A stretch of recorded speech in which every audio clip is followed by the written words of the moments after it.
I mean, there were some unbelievable characters of the day. Let's cover just a couple, to get the idea. One of the most famous ones, suppose, John Gotti. What was he actually like, Michael? Um, Look, he was tough to do business with. John had a tremendous ego, no doubt about it. I had a couple of, business disputes with him, and he was tough, very, very, very tough in that regard because he wasn't a business guy. His ego just said to him, no matter what the situation is, no matter what I'm involved in, I have to win, period. And so even if he didn't have a good grasp of the situation, he was going to win. He was going to win the argument. He had to think he came out on ahead. So, in some ways it's easy to deal with somebody like that because you know right away what you got to deal with, and you just have to know going in what you're going to do to get what you want. And but on a social level, he was a lot of fun. You go out, we have a couple of drinks. He was out there. His attention around him all the time. So he was a lot of fun in that regard. But I will say this: he wasn't good for the life. You can't be that out there. You can't be thumbing your nose in the government's face. You can't be, wearing Brioni suits and think that you're, a movie star in that life. It's just no good. And so he wasn't good for the life in that regard. But I will give him this amount of respect. He would never snitch.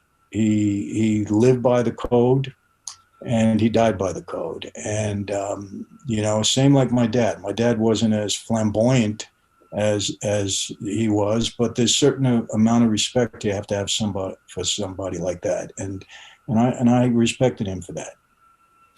Yeah, yeah. So with Sammy the Bull, I mean, there's so much been written about this, and I mean, look, I see why he moved on Paul Castellano because it was going to come back on him. He moved first, it's fair to say. He was in trouble because of the dealing and the different stuff was going on. And, the depositions was going to come out. It wasn't going to look good. So let me ask you, with Sammy the Bull, Gravano, there's a lot about Sammy, but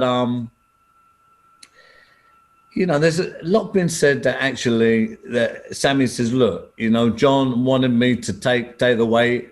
He wasn't straight with me. I was straight with that guy. What do you think about that? From that dynamic, what's your feeling on that, Michael? Really? Well, look, I wasn't there with them to have those conversations personally. I think at this point I'd have to take Sammy's word for it. If he felt that John was betraying him and pushed him into a corner, he did what he had to do, and I don't want to put myself in that position and say Sammy was wrong or Sammy was right. He did what he needed to do, Yeah. He was, I can tell you this, he was a loyal guy on the street. He was respected, Sammy was. I never heard bad things about him when I was, on the street. Look, afterwards, I heard things after he became an informant, and people told me things that, John was a much better guy than Sammy. And my father even said that to me, because I had mentioned Sammy and he had told me, stay away from that guy. Don't ever associate with him. But, I've formed my own conclusion since then, because I'll be honest, I met with Sammy recently a couple of times. And we've had conversations, and I didn't know him well on the street. I know him better now, and I like him.